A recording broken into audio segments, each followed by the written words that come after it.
Once again.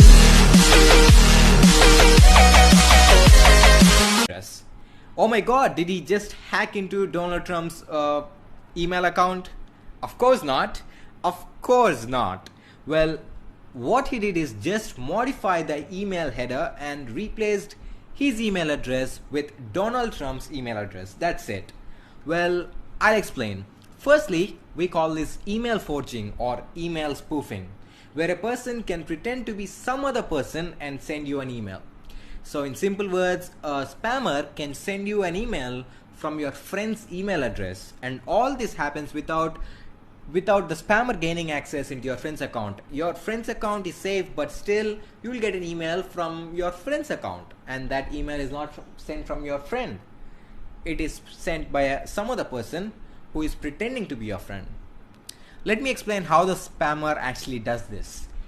Email works on SMTP, which stands for Simple Mail Transfer Protocol. Let's learn how the SMTP works firstly. When you're writing an email, you put in the subject, the message, any attachments, and the recipient's mail ID. By the way, a recipient is the one who you want to send the mail, right? Okay, once you click on the send button, the client, which in my case is Gmail, is going to forward this email to the SMTP server of Gmail. And as I've told you, SMTP stands for Simple Mail Transfer Protocol, and email depends on SMTP. So once you click on the send button, your client, which is Gmail, sends this email or forwards this email to the SMTP server of Gmail. And obviously, the email that you're sending needs to be converted to a particular format so that the SMTP server can understand where to forward this email, right? So the email is converted into a header, which looks something like this. Once the SMTP server receives the email header, it forwards this header to the respective SMTP server of the receiver. For example, if the receiver's email ID is a Hotmail ID, then the SMTP server of Gmail is going to forward this email header to the SMTP server of Hotmail. Once the header is received by the receiver's SMTP server, which in this case is the Hotmail's SMTP server, it is again forwarded to the POP3 server of the receiver. POP3 stands for Post Office Protocol, and 3 here is the version number. And POP3 servers receive emails from SMTP servers and they store them until needed, right? So when the receiver opens his email client, that is when he opens his Hotmail account, his client is going to pull all the unread emails from the POP3 server, right? From the POP3 server of Hotmail in this case. And if you can remember, the email that we sent has reached the POP3 server of the receiver. So the receiver will now retrieve the email that we sent. So this is how email works in a nutshell. But if you can look closely here at the email header, you can notice that there is no authenticity, which means that there is no factor to ensure that the email is actually coming from a valid sender. You can see that there is a from field in the email header which holds the email ID of the sender, right? We can simply replace this from field and insert any email ID we wish. And as I said earlier, there is no factor to ensure that the email is truly coming from the particular sender.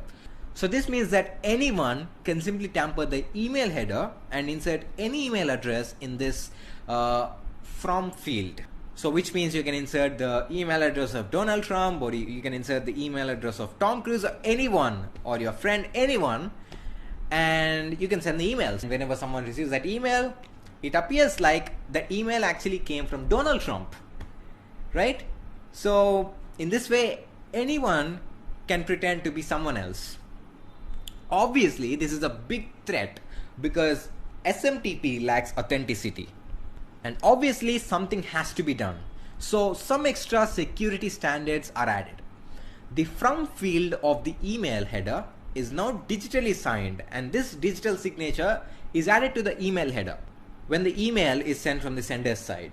So when received by the receiver, if the digital signature is valid, it means that the from field of the email header is not tampered or is not changed, which means the message or email is actually coming from the real sender, and we can be sure, because if the digital signature is valid, then it means the message is not tampered. And if you don't know what's meant by digital signature, just give it a Google search. We will learn about what's meant by digital signature in an upcoming video, but for now, just understand that the role of digital signatures is to create authenticity, to make sure that a message we receive is actually coming from a valid sender and not from a fake sender. Alright?